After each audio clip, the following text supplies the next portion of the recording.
But the thing that we are working with Jay Bhattacharya, the new NIH director, on with, as well as Secretary Kennedy, is looking at the gain-of-function research that, in the case of the Wuhan lab, as well as many of these other biolabs around the world, was actually U.S. funded and leads to this dangerous kind of research that, in many examples, has resulted in either a pandemic or some other major health crisis. Well, let me ask you specifically, because we already know that EcoHealth Alliance was partnering with this Wuhan lab to do gain-of-function research. That's right. We just have never been able to have somebody say, it was that exact experiment that led to this COVID bug. But have we gotten there? What's the new thing that you're digging in on? We are working on that with Jay Bhattacharya and look forward to being able to share that, hopefully very soon. Okay. That specific link.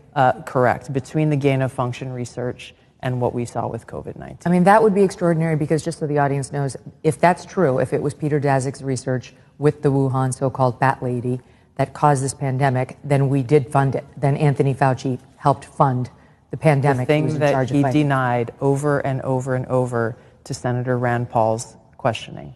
That's right, under oath.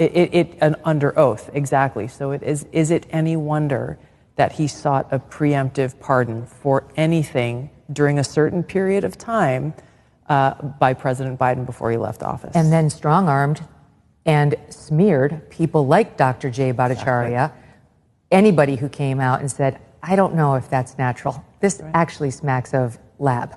And the reason why this is so important is not just what happened in the past, it's because this gain-of-function research is happening in biolabs around the world.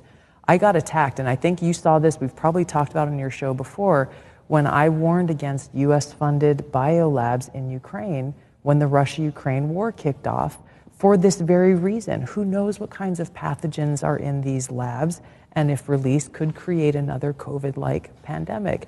And for that, I was called a Russian asset. You're, trumpeting Putin's talking points, all of this nonsense, simply for speaking the truth and stating facts that, by the way, are still on U.S. Embassy Ukraine's website today about how the U.S. has funded these biolabs in Ukraine.